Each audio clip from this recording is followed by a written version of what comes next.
quiet of night, I whispered my plea, holding her close, hoping for her decree.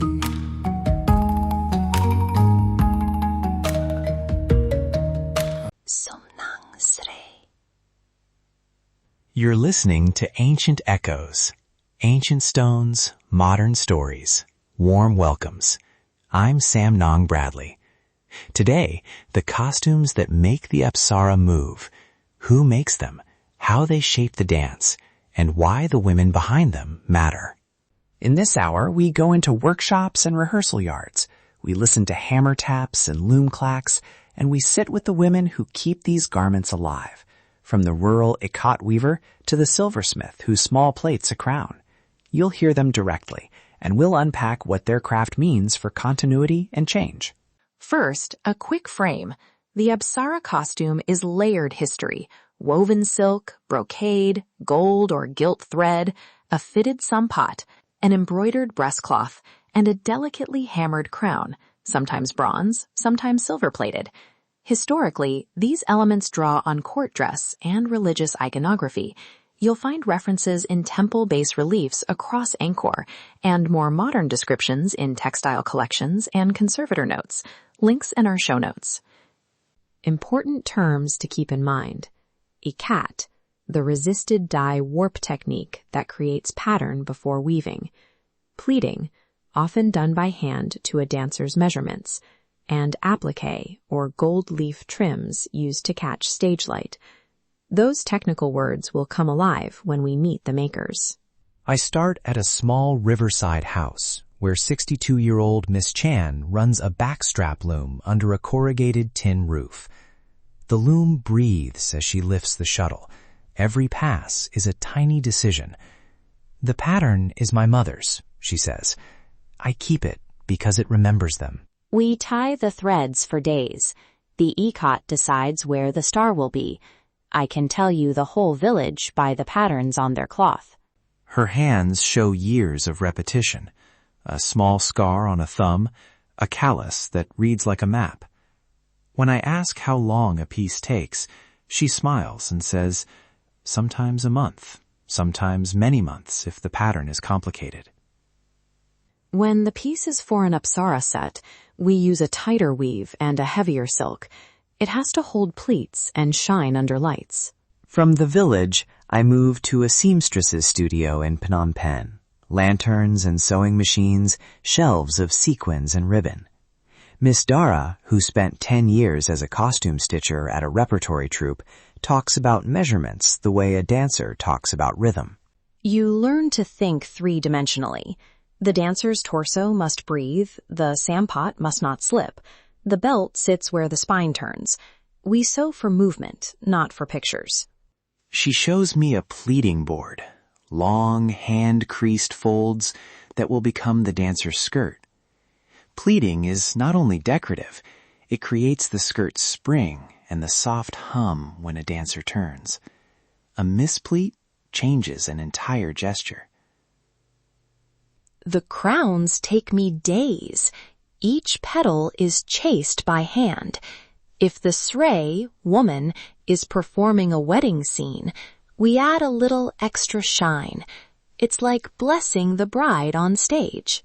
At the silversmith's bench, the hammer sounds like a small rain. The maker, Mr. Sock, explains how crowns are scaled to the dancer's head, how weight is distributed, and how modern troupes sometimes ask for lighter alloys for long runs. We test balance by having the dancer tilt her head, he says. If it stays, the crown is good. Listen to how technical decisions are cultural ones. The choice of gold thread or brass, the decision to keep a heavy crown for ritual authenticity or to lighten it for modern touring. These choices reflect aesthetic priorities, safety, and economic realities. In our show notes, we link to conservation studies that track how costume materials age under stage lighting. Then, rehearsal. The lead dancer, Sophie, steps into a costume assembled over years of collective care. She breathes through folds and adjusts the belt with an elder keeper at her side. Dance lives in the seam, she tells me. If the belt is wrong, The pose is wrong. When I put on the crown, I remember my grandmother's hands. The weight grounds me. I become someone else, but also many women who taught me. Back now, a few expert notes on movement. Costumes and choreography are co-constructed. A fitted bodice encourages small upper body articulation. A pleated sunpot creates centrifugal force that dancers use for larger turns. Choreographers and tailors work closely. Sometimes a step is adapted to a new fabric. Sometimes fabrics are custom blended so that a sash moves at exactly the right speed. I asked Channa, a choreographer, about new stages. How does one keep authenticity while adapting to lights, touring buses, and younger bodies? He said, respect the line, but the line can change. We honor the old stories, and we ask the makers how to keep the story wearable. Young makers bring synthetic blends for durability. Elders say keep silk for the soul. Both can be right if makers are paid enough to choose. This is where economics meets heritage. That balance is crucial. Supporting craft continuity means paying living wages, documenting techniques, and creating apprenticeships, actions that listeners can encourage when they buy textiles or attend performances. We have links to organizations and responsible vendors in the episode notes. Practical takeaways. What to do if you love this art and want to help. 1. When you attend a performance, ask who made the costumes and whether performers receive a share of performance revenue. 2. If buying textiles, ask about origin, ask to meet the maker when possible, and be willing to pay price that matches labor and material. 3.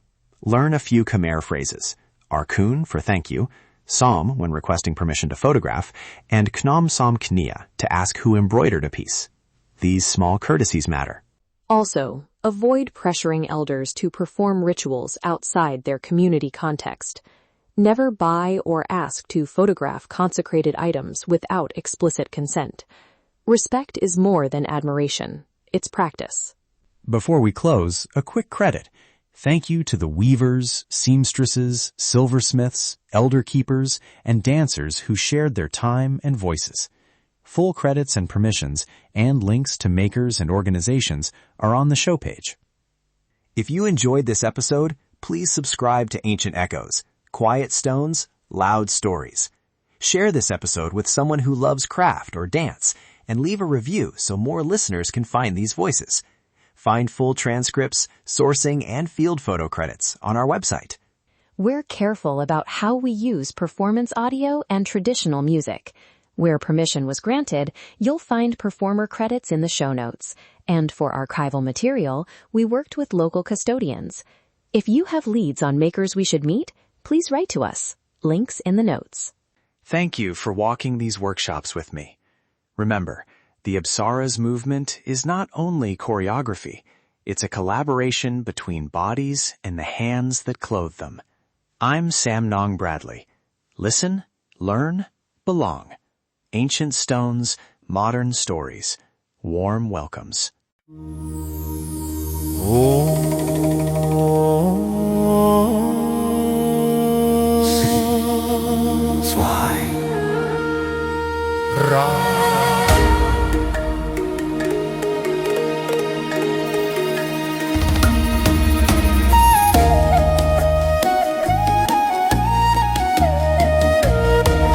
Oh, shining diamond, flawless and red, you stand so quiet, soft in the air.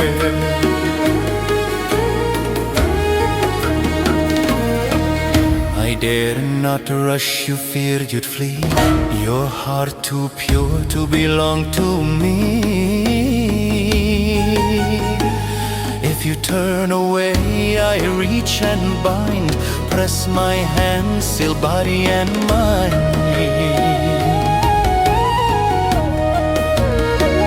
Your brows I trace, your breath I steal, this mark I place is dark and real. From this moment break and fall, hear the spell, obey the call.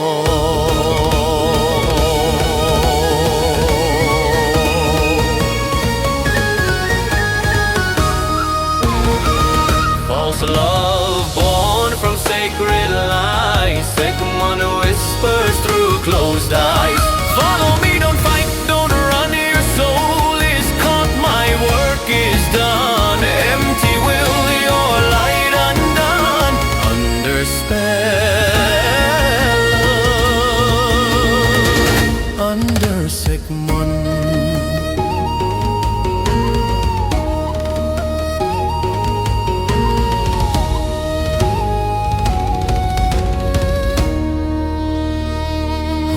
Crystal beauty, diamond bright, caught between shadow, charm and night.